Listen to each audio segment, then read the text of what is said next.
Guys, we're going to have we're going to move it along here a little bit. We've got a great presentation. I actually see Kevin Johnson's on. I was about ready to mention him. Kevin actually made a presentation to us. I probably think it was 2.5 years ago, Jen. I think that was about it when we did this, and addressing the issues of what it means when we have our voting process, but when we look at redistricting.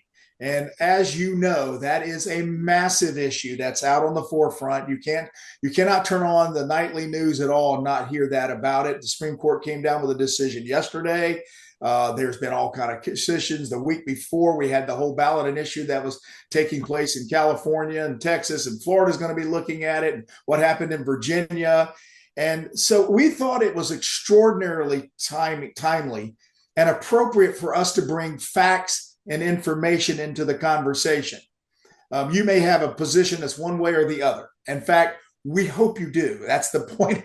That's the whole point of what we're doing here at the Carter Center, is to have folks on the left, folks on the right, folks in the middle that say we really want to just come in and learn about the issue, understand it, so that you can also be very knowledgeable when you're talking to your communities and so forth. So again, thank you for joining the Sunshine 100, our lunch and learn. We do this monthly. I want you to stay on to the end of the call. We have something at the end of the call that I'm going to ask you to do. That's going to be a quick little survey. We'll put it in the chat. You can be able to do all of that because we've done this in the past. And one of our partners in this does these type of surveys. And they want to see some things that we're learning. So I really appreciate you doing that. But with that, thank you for getting on. Let's get started. Let me turn it over to my colleague. Oh, I'll mention we do not have Lisa Lorenzo on today, and there's a good reason why. She's being recognized down in South Florida for some of the great work she's doing. And we said, well, Jennifer and we'll handle this call. You go down and get recognized and do some. And she's doing a lot of great work in South Florida. But with that, let me turn it over to my good friend and colleague Jennifer Webb. Excellent. Y'all, hi everyone. Good to see you all. Hi Sharon Joy. Hi Sarah, Wayne, Paul, Al. Good to see you. Thanks for joining and thanks for being on video. It really makes a difference. I know it's the most gracious way to receive a speaker and to begin a conversation. So I really appreciate those of you who are on camera, and I appreciate all of you for being here today. As Kurt said, I'm Jennifer Webb. I am also a former state representative for those of you who don't know, and I am the current city council member for the city, my city of Gulfport in the Tampa Bay region. And thanks, Paul. And today we are going to be talking about redistricting and elections. And this has been in the news. And so this is a very timely conversation. We're excited to be joined today by Heather Balas. Heather is the Vice President of Programs for Election Reformers Network. Y'all may remember last year, and Kurt just mentioned, we heard from Kevin Johnson maybe 2 years ago on kind of the data behind elected versus appointed administrators of elections and what the data show. And like many of the conversations that we aim to have here, we aim to be situated firmly in good data. That's not right, that's not left, that's just based on the folks who spend a lifetime studying this stuff. And so today, to help facilitate that knowledge transfer and also this conversation, we have Heather Ballas. Now, she's a fifth generation New Mexican, and she brings over 25 years of experience in public policy, including policy research, citizen deliberation, and legislative advocacy, voter education, and coalition building to her work at Election Reformers Network. She's the previous president and executive director of an initiative in New Mexico that's similar to ours here in Florida. She headed up the cross-partisan public policy organization co-founded by U.S. Senators Jeff Bingaman and Peter Domenici. Her other previous employers include the Thornburg Foundation, where she managed a $1.2 million portfolio of good government investments, as well as the Kaiser Family Foundation, the Commission on Presidential Debates, and the California Center for Civic Participation. She holds a master's degree in political communication from the University of Maryland and a bachelor's degree in journalism. And y'all, I love that her bio is as balanced as it is. It shows a lot of trusted partners in both civic and political spheres. And we are happy to have you join us today, Heather, for this conversation. So with that, I'll turn it over to you. Well, thank you, Jennifer. Kurt, I appreciate both of you for making time for me today. And if it's all right, I'm going to go ahead and share my screen and give people a preview of what I'm hoping we'll talk about. And are you guys seeing the one that has a big screen? It has a flag on it and no other extra words? Okay, good. Then I've teed up the right one. What I would like to just give you a heads up about is that my intention today is as Kurt and Jennifer both mentioned, to talk about redistricting. Your state is, all over the news right now, all over the country. You don't have to be a Floridian to know what's happening in Florida this week as it relates to redistricting. Um, and I recognize that many of you are going to know a lot more about what's happening for your state than do I. So I'm going to reference that. But if I'm just going to come into this with some humility, if I communicate anything about that doesn't seem to be right, that's obviously the outsider visiting with those of you that live there. I'm going to ask you to just correct me along the way. And my intention here is I've got about 15 minutes worth of slides. I'm absolutely interruptible. So raise your hand or just chime in if you want me to stay on one a little bit longer and talk about it some more. And then we're also then going to save a good bit of our time together to discuss some of the ideas that are presented here today. And I've got some discussion questions that I hope move us into that. So having said that, I'd like to also just quickly tell you that my organization, Election Reformers Network, is a cross-partisan public policy organization. Our aim is to shine a spotlight on U.S. election governance laws that are outdated or hyperpartisan or otherwise damaging to the democratic republic that we live in, and damaging in one way or another to fair or trusted elections. And so that means we work in a handful of areas, not exclusively redistricting, but for today, redistricting is our big topic. So what I'm going to lean into first is a preview of the agenda, which is we're going to talk a little bit about why district boundaries matter the way they do in our nation. As I mentioned, we're going to spend a little bit of time on what's happening this week in our country with redistricting. Going to do a little bit of comparison around how the system was supposed to work, or as envisioned by our founders, and how that contrasts with the way it is working right now, and give us a little bit of hope that there are, in fact, some tangible solutions. There's a path whereby we as Americans can give thought and influence the way that district lines are drawn in our country and influence the policies that underlie that. So that's how we're going to spend our next 15 minutes. And Kurt, you're grinning as if you're not so sure we can make a difference in that space. So I'm giving you permission now to push back when we get to that slide. Well, 15 minutes and this whole thing to settle this big issue, I'm going to really challenge that point, but keep going. I'm not for a minute going to say we can settle it. I'm just going to say within that I'm hoping I can give us hope. I'm going to get us that far. But just as a reminder, and I know that many of you are familiar with this topic already, but U.S. representative government absolutely relies on redistricting. It's a foundational concept that's predicated on one person, one vote. We know that when the Constitution was created, our founders, they were pretty put out with the idea that they were rebelling against a nation in which one person, one vote wasn't the premise, right? You had additional voting power if you were a landowner. You had additional voting power if you were a member of royalty.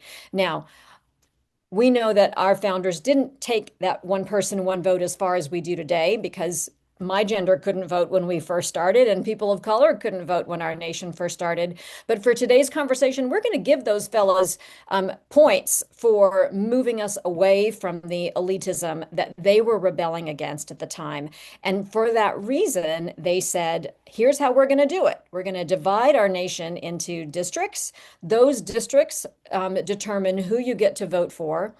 And the reality over time is that the district you're in also determines how much your vote matters. And so when a district is drawn in a way that that puts you in a significant minority, the upshot is that your vote matters less, right?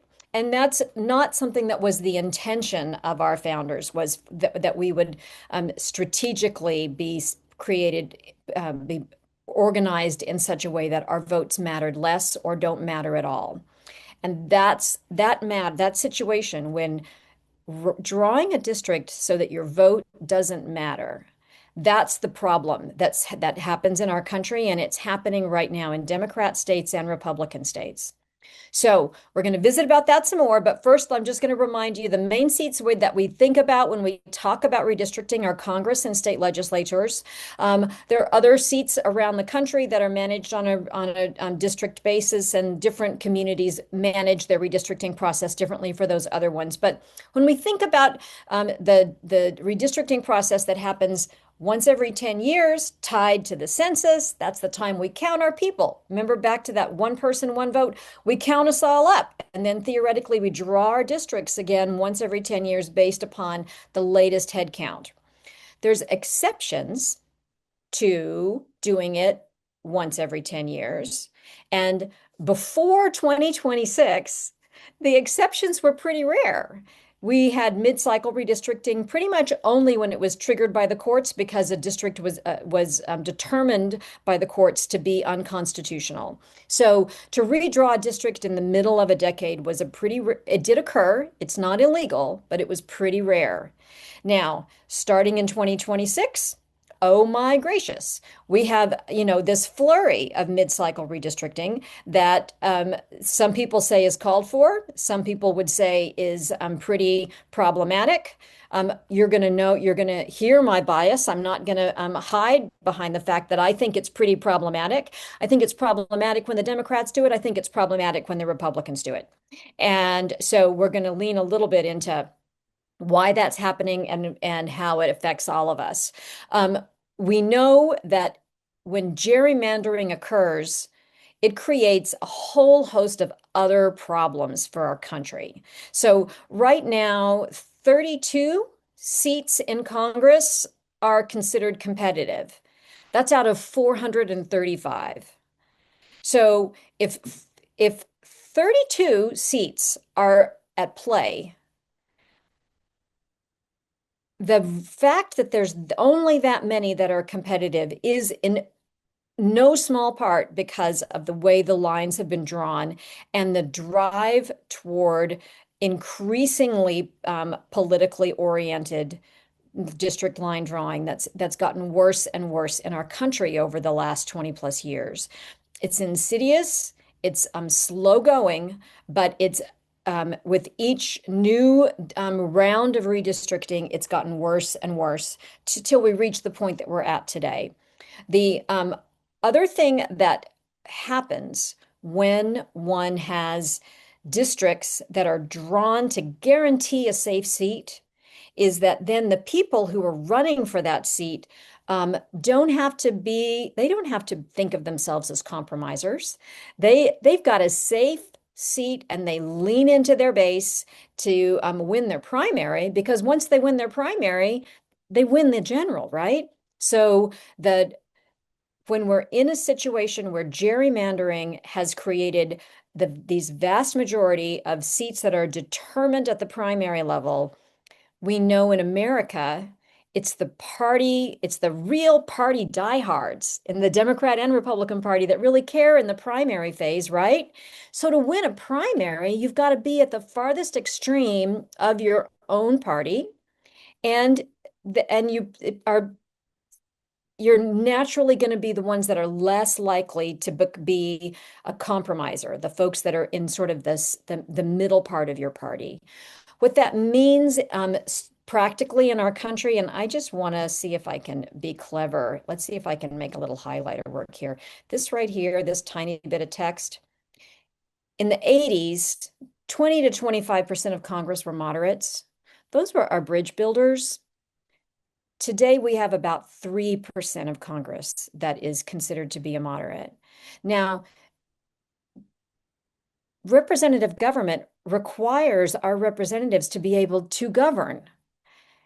If they can't, if there's nobody that's the bridge builder, nobody that's the one that's saying we can find common ground and let me be the swing vote to achieve that, then governance writ large falls down. And so when I talk about redistricting being damaging to the nation and at almost every tier of government, I'm not exaggerating. This problem is gerrymandering isn't the only reason we have this situation I just highlighted in yellow, but it's a huge foundational problem. It's insidious and it's structural, it's built into the legal system. And so given that, like the reality of the law, then we have what's happening right now. And this week in particular, big things are happening. So your state, as I mentioned, is all over the news. You don't have to be a Floridian to know that your legislature has just passed a new map. It passed on party lines. It is predicted to gain Florida 3 to 4 Republican seats in Congress. And your state's not the only one that's done it. So I'm not just going to pick on you. I'm going to show some other states that have taken action in this way. But there's some reasons that I find that really worrisome. And I want to draw your attention to what your state's population looks like. So in 2024, roughly 43% of your state voted for Kamala Harris in the presidential race. And I see you grinning at me, Kurt. But so Vice President Harris took 43% of your overall vote. In 2024, you had 29% of your members of Congress being Democrats.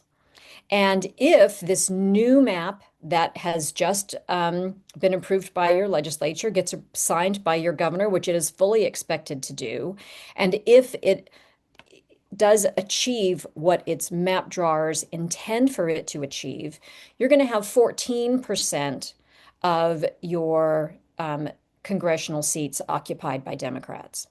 So when I went back to my premise, one person, one vote, and when you're drawn into a district that makes your vote irrelevant, we're undermining that premise. And so if 14% of your members of Congress are Democrats, but 43% of your population voted for the Democratic candidate in the last election, you got to see that we've got a huge discrepancy in terms of people whose vote doesn't count in the way that this map is drawn.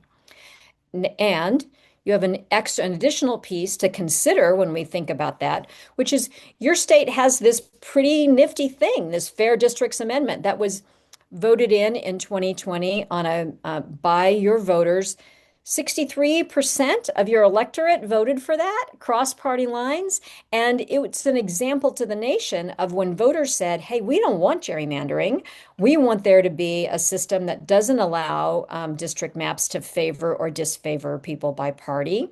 And so there's some interesting pieces to consider about what was the intention of your voters when that was passed compared with the intention of your current lawmakers that get us a situation that looks like this. Now, the other thing that happened this week is the Supreme Court, in a completely different matter, ruled in the Louisiana versus Calais case that the Section 2 of our Voting Rights Act, the part that prohibited discrimination on prohibited racial gerrymandering is very notably rolled back. And so there's two kinds of gerrymandering that we worry about in this country: partisan gerrymandering and racial gerrymandering. And we organized this whole presentation to talk about partisan gerrymandering because that's what's happening right now in our country. But we now have this other thing that happened just this week, which is the prohibitions that we had in place against racial gerrymandering are now notably changing. And so some people feel that that's a good thing because they say, well, we shouldn't be drawing lines in consideration of race or ethnicity. Others say that that's going to significantly scale back the number of people of color in Congress and the number of people who have an opportunity to vote for a person of color in Congress. So these are two big things in the nation right now. And when we think about how those issues fit into the question of how redistricting works itself, I do want to go back for just a second and remind us that prior to 2026, we had a handful of things that were working around the country in terms of how we thought about redistricting. It was already a problem. We already had gerrymandering happening, but we did have other procedures in mind. So in our country, in the centennial time, we know that there's a handful of different ways that redistricting happens. Most of our nation allows the legislature to draw and approve maps. A portion of our nation has adopted independent commissions. And I've written the bill in New Mexico, three different versions of it to try to get an independent commission in place here, and I can't get it passed. We have advisory commissions, which is what we do have in my home state. And then a few states have hybrids. But most of the work in our country, we think of it as falling into these top two categories. That means that most states, and you can see the red ones or this orange one, the orange ones here are drawn as the ones where the state legislature does it. That means most of the states are in fact having the legislatures drawing those maps. That means that the partisan majority in that state has greater influence to try to make their partisan majority that much of a stronger majority. And the upshot of that is that more and more of our nation is now in places where we have trifectas, or more and more of our nation is just divided politically, so that we used to have a situation where most states were considered bipartisan states. You know, you might have a Republican legislature and a Democrat governor, or vice versa. And increasingly in our nation, that's decreasing. And a major reason for that is that we have district lines being drawn in ways that advantage the majority party. And then we have people that are moving state to state to put themselves in a place where they feel that their vote will matter more. Moving to make your vote count is something that didn't have to happen previously in our nation. Moving to make your vote happen is something that occurs in this part of our nation's history, largely because of the rise in gerrymandering. And our country is particularly weird as it relates to gerrymandering. We don't, no other country in the world does it the way we do. And for those that in fact do single member districts, which is what we have in our country, all of them have independent redistricting procedures. Nobody says we're going to let the politicians draw their own lines, and nobody says we're going to let the politicians draw lines to advantage their party. It's just, you talk about this in other parts of the world, and people go, "Are you kidding?" And so part of our aim here is to help more people think about it through the lens of, "Are you kidding? That's how we do it." So I'm going to pause there for a second because I see that we have a question from Paul. Yeah, just a quick question to see like how do they keep the politics out of the redistricting commissions? How do they stay independent? So each of them have an independent redistricting process that isn't controlled by their elected officials. And so it's not that the people that are doing the districting don't have a party affiliation, but they're not elected based, they're not running for office themselves. They're not current election officials. and there are significant um, transparency procedures around how those maps are drawn. So there's rigorous public participation processes related to those activities. And again, the people that are doing the work aren't the ones that are then relying on the outcome of how they draw the lines to keep their job. And that fundamental conflict of interest is the biggest difference between the way America does it and the way other countries do. I'm going to share a couple of other things related to how redistricting is working in our country. So independent commissions were on the rise for a nice long time, and we saw them incrementally coming up in our country. And then just in the last two cycles, we've seen this number drop. And this is because of the number of redistricting commissions that are currently tabled. California had what we considered to be state of the art, like the gold standard for an independent redistricting commission. Many states around the country, including Republican Ohio, they built their proposed laws, their proposed commissions around the California model. Californians, as we all know, essentially froze their commission in order to let their legislature pass a Democrat advantaged map. That's what happened earlier this year, following Texas doing that. And I'm going to show you a map here in a second that shows all the states that have done it. But this decline is triggered by those freezes. Those situations, it's not entirely, but largely triggered by these situations in which we've had states say, my independent commission, we're not going to do that this year. We were going to do the right thing until now, and now we're going to do something different. So what we also know, though, is that whether the number of commissions is declining, whether independent redistricting is now moving down, we know that gerrymandering itself is opposed across party lines. It doesn't matter if you're Republican, an independent, a Democrat, you don't like it. And your degree of not liking it is getting worse. So at the very moment that the opportunity for more transparent, independent redistricting processes is declining in our country, the viewpoint that people have about gerrymandering is worsening in our country. People are more angry about gerrymandering now than they used to be, even though we are moving away from the very procedures that are bothering them. So that gets us to now. What's happening this year, and I call it the race to the bottom, because this business of let's see how many states are going to redraw in the middle is just getting us worse and worse. This map was drawn before you all voted on your legislatures voted on your new map. Once your governor signs it, we'll add you to this mix, and it'll change the way that we draw this grid just a little bit. This is a slide that people all over the country ask Election Reformers Network for because we track it.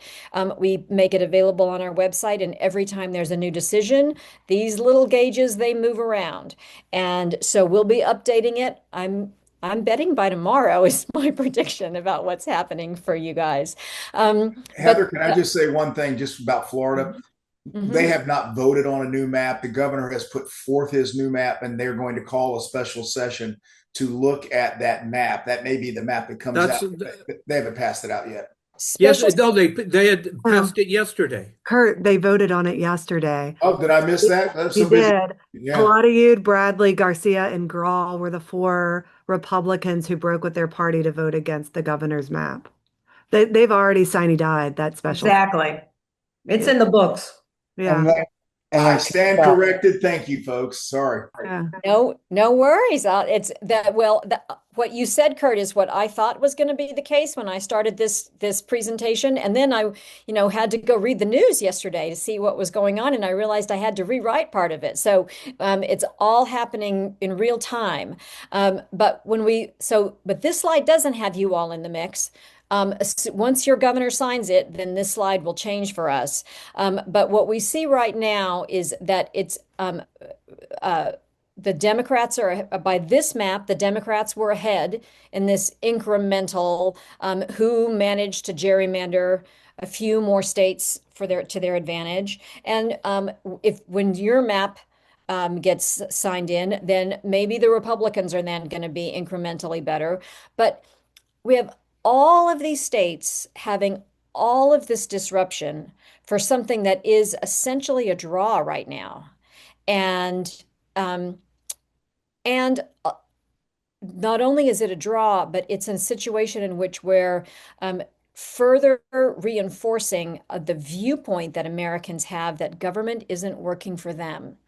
And so every time we create a circumstance that devalues people's vote and that makes them believe that wait, that reinforces concepts of an election being rigged or reinforces concepts about an election being unfair. Every time we do that, we're damaging the way that our voters feel about our country and about our voting systems. So I don't like it that the Democrats did this in Virginia and California. I don't like it that the Republicans did this in these other states. That's where my bias comes down. And I will then share with you that when we give you this slide deck, if you all want it, you can read some snippets of the way that this issue was covered in different states around the country. The last thing I'm going to, I have yeah, a one question. Because you talk about it being a race to the bottom, and we know that Florida's not going to be the last state that votes. Um, what, and since this is something that y'all have been following closely, you know, what do voters across Florida anticipate seeing in terms of additional redistricting before the midterms, or are we going to see additional redistricting in other states? there's some possibility that there could be a little bit there might be one more state that squeezes it in before the midterms, but it is very, very unlikely. And the reason that I say that is one, we're already at primary season for most of the country. I saw one analysis that said the Supreme Court's Kelly decision may indicate that either that district or others that are sort of covered under that may try to redistrict in time for the midterms, but it's unlikely that there will be more that affects the math for 2026. There's likely to be another flurry between 2026 and 2028. So the next round of mid-cycle redistricting, unless we as a nation choose to stop this, will be in place to affect the presidential election. So there's no other state, like what Florida did was we had two qualifying periods because they Mm, were anticipating redistricting and that happening um, after our regular session since we're a part-time legislature, but we yeah. don't see, well, that's good. So for now, there's going to be kind of a hold while we hold elections and hopefully gain some census. Is that what you're? That's what we're seeing, and that's what some of my reading in anticipation of today's um, call leads me to say. Now, lots of things, nothing, you never say never when it comes to politics in America. But certainly that's what I'm predicting, and what my peers are predicting is that we won't have another before 2026, but we will have plenty more before 2028. Hey guys, So I just want to remind you that if you have a question, raise your hand because I know this is deep information and so forth. I want to go back to one comment that you made earlier, and I just you were talking about the surveys are now saying that the population or voters are not happy with gerrymandering, and you use some polling data. Where is that coming from? I mean, where is that? Is that polling data? Is how because that's a substantial number that's growing there, and it seems like it's across all groups. it is. So that survey is, oops, I was trying to draw you a picture of the source down here. It's Right coming here, you from, go, you yeah, go. it's coming from this YouGov source, which is a national polling outfit, and that's 2025 data. My prediction is that if they ran those numbers again in 2026, we're going to see even those. My prediction is they would go worse, not better, given how much redistricting is in the news and how much that means that people are coming to have a deeper understanding of the risks to our nation that comes from gerrymandering. Kurt, also Common Cause has done polling on this issue here in Florida. And each time they do polling, they find there is an increase in the number of voters who are extremely unhappy about gerrymandering. And that has been whether they're Republican, Democrat, or independent. With the League of Women Voters, we see each time we go out is increasingly difficult to talk to people about voting when they start to believe that the system is rigged and they continue to see this level of gerrymandering. Yeah, thank you, Tanya. I think that's a good point. And I'm always wondering for, because you look at the blue states, you look at the red states, and I'm wondering if the voters in and of themselves are attributing this to. Let's give you an example. So DeSantis puts out his maps. Are they now attributing that to the Republicans for doing this? Are they holding them accountable for that? The same thing would be in California or Virginia. Are they doing the same thing? Have you seen any studies that are saying that they're, or did they just say, yeah, we don't like it, but this is my new Congress seat. I got to vote for this person. You follow what I'm saying? Kurt, I don't have data to answer your question, but you're going to smile when you get to my last slide, the one where I'm going to urge the group to engage, because I'm asking this group that very question. What's the degree to which we should be holding our lawmakers accountable in terms of voting in these kinds of laws and voting for policies that create this deeper partisan entrenchment in our nation? And the slide that I'm showing you right now is the last one in this section here, which illustrates two states that have done mid-decade redistricting. So Missouri is a Republican state that, like Florida, had a significant number of people who voted for Harris in the last presidential election. Prior to redistricting, their Democrat vote share of their congressional seats was 25%. After their redistricting, it's predicted to be 13% with the midterms. Virginia, blue state, had an independent commission draw their maps. And so I actually find the fact that these are pretty even something that's super interesting. So Virginia had 46% of their population support Trump in the last election. They had the same percentage in terms of their share of Congress prior to that was drawn through an independent redistricting commission. And then once they adopted their new map, that amount is predicted to drop to 9. So we see this. In this circumstance, we've got many, many Democrat voters whose vote doesn't count. They're gerrymandered out of existence. In this circumstance, we have many Republican voters who are whose vote is made irrelevant by the way that maps are drawn. So it happened a couple of different ways. Gerrymandering did stall in these three states, and I call them out because I'm just so proud of the lawmakers in these places. They each said, we're not going to redraw maps for partisan gain. We're going to follow what the Constitution says, and we're going to sit tight. And if we want to redraw the maps, we're going to wait until the centennial comes around again, and we're going to do it then. And so then that gets us to what do we do about it? And there are, in fact, a few things that we can consider around some solutions. And actually, before I go into this, did somebody pop a hand up? Did I see a hand go up and down? Yes, you did. Mhm. I just want to make a comment on the people who you went the poll that you showed on how many people are not happy about this occurring. We as a state also took a stand with a referendum that made an amendment to the Constitution that we do not gerrymander. Right. 2010. So the fact that this is happening is appalling, not only to the people here. I mean, how do we explain that we have a a legislature and a governor who's willing to compromise our Constitution. I'm just so floored about this. And to have a question that, yeah, there's really that many people upset? Well, yeah, there are. That was my comment. Fair enough.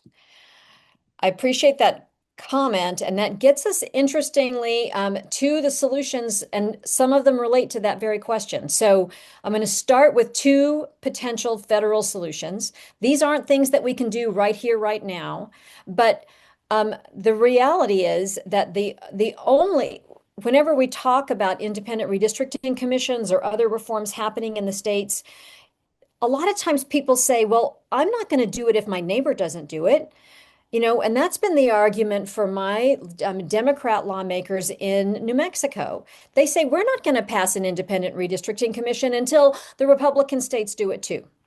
And so the the only way that we're probably going to get past that unilateral disarmament type argument is if we do establish some sort of federal threshold. Now, that doesn't, there's one law, one proposal out there that says pass a law that makes every state have an independent redistricting commission. That's one way. The proposal by Senator Amy Klobuchar is a little bit less than that, simply to create in law something very similar to your constitutional amendment that was just raised, the ones that your voters passed back in 2020 or 2010, that makes it that prohibits favoring or disfavoring map drawing based on the political party. And so one way is to think about moving us toward federal law that says, okay, we're gonna stop it for everybody, so that people don't feel like they have to keep trying to one up their neighbor. Another option is to say, consider in the future, this would also require a change in federal law that would allow seats in Congress to be multi-member districts instead of single-member districts. So imagine for a minute that it would be more like a lot of your communities elect your city councils this way. You don't necessarily select your city councilor based on the part of the city you live in. A lot of times they're ad hoc, when you vote for the whole group.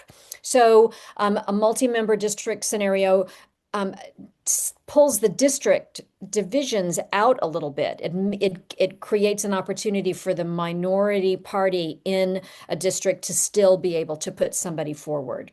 And so but right now you can have multi-member districts for some types of government roles, but you can't have them for Congress because it's right now illegal. The feds have to change this law before we could consider that in this country. The other thing that one can do is at the state level, are to potentially support independent redistricting commissions when the voters want that. And there have been efforts in Florida to push that path forward. I suspect you've got people on this call who know much, much more about that effort than do I. And then comes the pieces that tie to Kurt's comments, which are there ways for us to think about accountability? And that is talking to our Congress people and our legislators about how we feel when they are advancing policies that lean into political gerrymandering or are approving maps that are intended to advantage their party at the detriment of the voters writ large. And as I said, I think if you're a Democrat in a Democrat state like I am, you call your lawmakers out on that. If you're a Republican in a Republican state, consider the same exact thing. This isn't a partisan issue in my view. This is a fairness issue. And so then the last thing I'm going to say is lean into groups like you all that are engaging voters across party lines. It feels to me like the best path for us to start moving away from this idea that the only way for our country to continue is for your own party to be in control. For us to, this hyper partisanship that we are living in which we are saying, well, the other party is evil.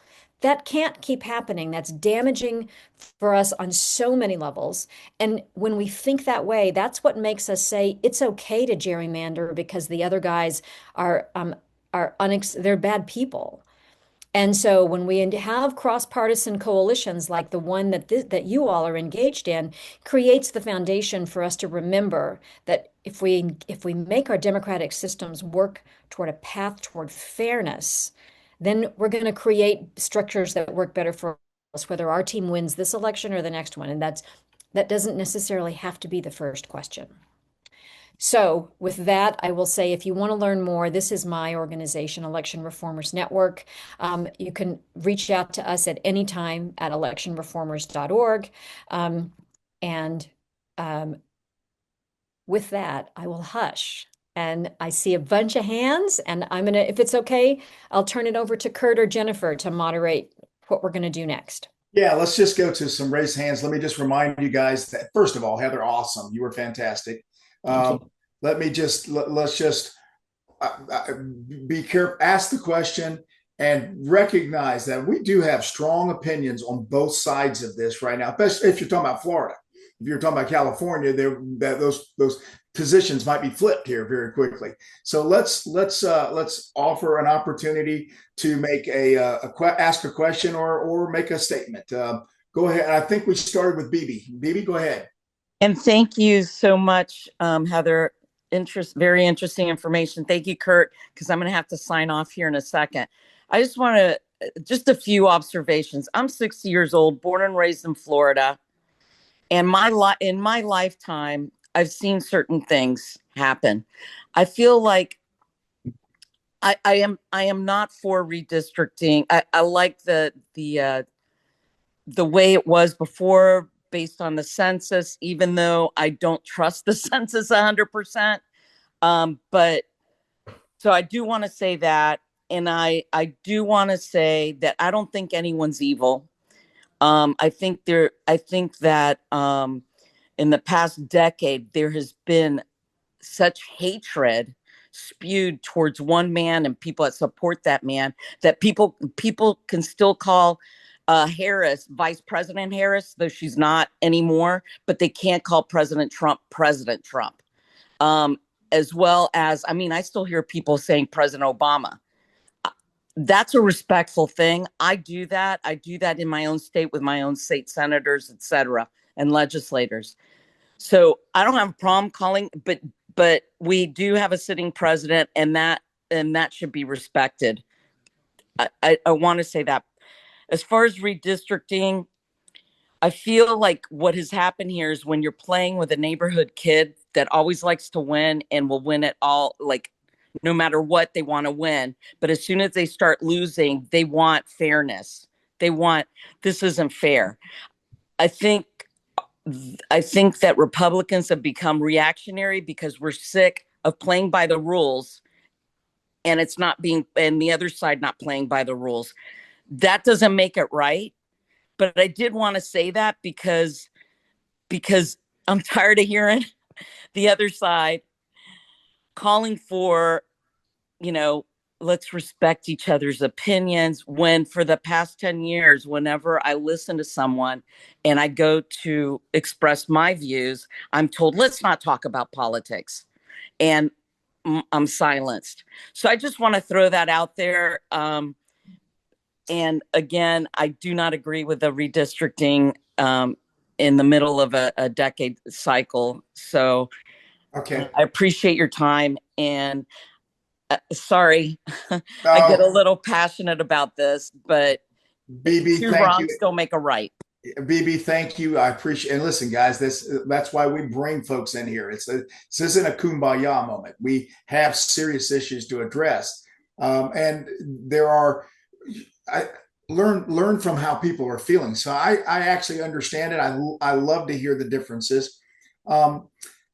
Tanya, I think you had your hand up next, and I know you represent the League of Women Voters and groups like that. You're going to have a different perspective. Love to hear from you. Go ahead, Tanya. Yes, I think, 2 points. One, in terms of the solutions that you talked about, Heather, which are excellent and in terms of accountability. But for us here in Florida, that's a frustrating thing. I mean, you have the Fair Districts Act that passed in 2010, where over 60% of Floridians said that they did not want gerrymandering, and yet we have this situation where it's passed And to the voter, it says, okay, I voted in 2010 to say I did not want this.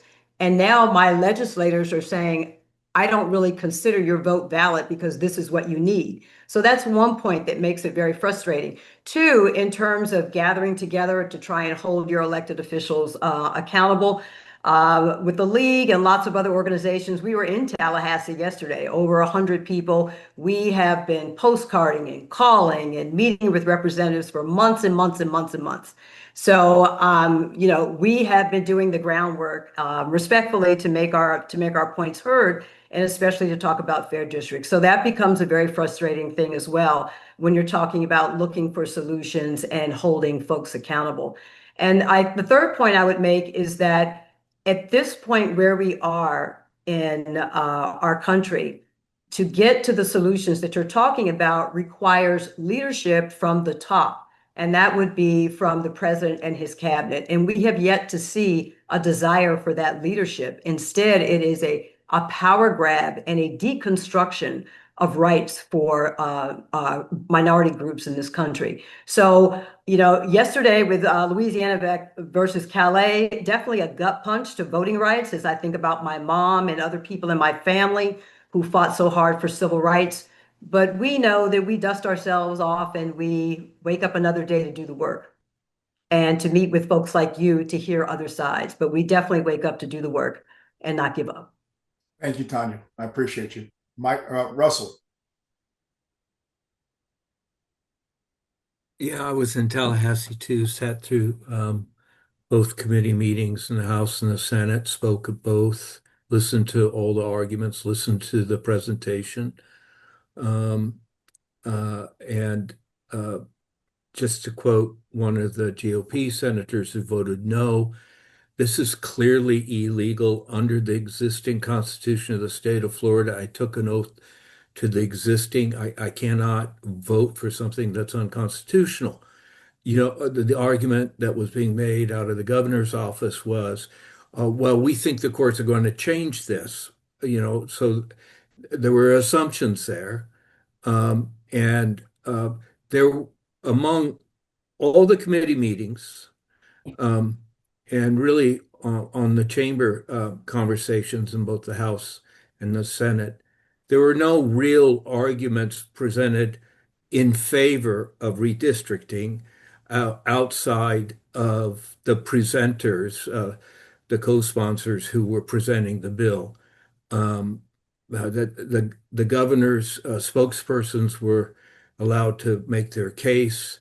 And so most of the debate, almost all the debate was done from the opposition. Here's one of the interesting things I found in listening to it all, and that is this, that in the state of Florida, um, there's a large overlap between party and race. And so the Florida Constitution says one thing about political gerrymandering and the Voting Rights Act talking about racial. And so there was this trade-off being made. Oh no, we're not racially gerrymandering it. This is partisan. But when you look at the demographics of the three groups, Republicans, Democrats, and NPAs, Republicans are overwhelmingly white. Democrats are largely pluralistic, large people of color districts. It was people of color districts that were mostly cracked and broken up into multiple districts. And among NPAs, there's a very, very large Latino Hispanic community among them. And so the districts that were changed and cracked were broken up, were districts that both had this coincidence of party and race tied together. And so depending on which argument was making, oh no, it's not racial, it's partisan. Oh no, it's not partisan, it's racial. And so this kind of a shell game that was going on at the end of the day looks like it's going to deliver 86% of the congressional seats to 41% of the population. And I just don't understand how, in anybody's perspective, no matter where you are on the agenda, that that's fair. And the fact that these maps were presented 24 hours before they had to be debated and discussed, and just no input from anybody anywhere about it. So the corruption of the political process that we've just seen in Florida does not bode well for social cohesion in the state. And I just got to ask the question, is social cohesion at all of value in the state of Florida anymore? Because these maps would suggest we're throwing that idea out. Thank you, Russell. All right, Bonnie, I see you. Bonnie, I got a couple more minutes to talk, but I've got something I got to do right here at the end. So Bonnie, I'll go ahead and go to you, and we'll go with you as the last question. Okay, it's just very quick to Russell's point. I'm looking at the map as it was printed in the Tribune. There are 4 blue Democratic districts in the entire state. So someone convinced me that that was any kind of fair event yesterday. Thank you. Thank you, Bonnie. Appreciate it. Guys, this was a very valuable lesson. I think, Kevin, we didn't get to hear from you. I would certainly offer you to say something, but thank you. And obviously, very important conversations. I know there's tough emotions on this. I'll tell you what's really concerning me is what we're seeing is the tit for tat for across the nation. California does it. They're going to bring it down to 4, I think 5 congressional districts that are Republican in a state that has 52 congressional seats, and that's not Excuse me, represented. Kurt. Yeah. Excuse me. This came from the top. You cannot isolate California on this. This came from the President of the United States asking for this gerrymandering, and it started in Texas. Karen, I'm not making a point of who's saying what. I'm saying what's happening. I'm saying what's happening as well, Kurt, and I'm giving you the facts. Good. Thank you. So as we look at this, and as we're trying to accomplish, how do we have a conversation about this? I think it's fair. I mean, truthfully, I think that since we live here in Florida, I think the conversation still should we continue this and have it. It's an area that requires us. I mean, I know the folks that are on this call, and I know folks sometimes when you think you've won an issue, you feel better about it. You don't say a whole lot. There's all of that argument that's going on. This is why we continue to do what we're doing. Jennifer, I'm going to leave it to you. I need you to talk to us about this is so the survey done. And I think that it is important where you start the story, and because it is important for an overall understanding, and so and I don't know that, I mean, and we're lucky to have folks on this call who have been following this and other things since the beginning. I also want to point out that we have a survey. This helps direct the kind of programming that we do for our network. So if you, especially for those of you who are on today, I know that this group is important to you. I know I see you every month. I look forward, Al, it's good to see you, to seeing you each and every month. And so please do fill out the survey and let us know what you want to see more of, what you want to see less of. In response to what I know folks want to hear more of, we are going to come together to to have a networking, just like connecting as humans for our next webinar series. So next month, this is going to be a breakout into small groups, have conversations. I see Sharon Joy very excited. We try and bring in feedback from everyone. And, we've also, and one of the things that we want to pull up is, I know that this is hard. I told Kurt, there's no other group where we say, come to this meeting, the discussions will be hard, and you'll leave dissatisfied. we are asking a lot of you. We are asking. I mean, and you show up month after month. Yeah, Like come every that's- month. Yeah, yeah. I yeah. really, and so, and we're really grappling with that. So we are a network. We all have different political perspectives, different priorities, different things that we think are the most important thing to be focusing on when it comes to violence mitigation and election protection work. And so we are wanting to add to this, not to replace this monthly meeting, but to add to it, to have more different and varied spaces where we can connect on these very important issues. And so we're really hoping that next week we can have that conversation in our small groups and see and take the collective wisdom of those who are most invested in this work, and also please complete the survey. This helps us with helps determine what the future of the work looks like, and also where we need to grow and improve. And with that, it is 2:01, and so we've kept you a minute over, but I want to thank everyone for being here today. I really want to thank Heather Balas for your excellent presentation and for your generosity and including questions along the way. I think it was a very engaging and gracious presentation. We've had presentations where people try and pump 73 slides into 45.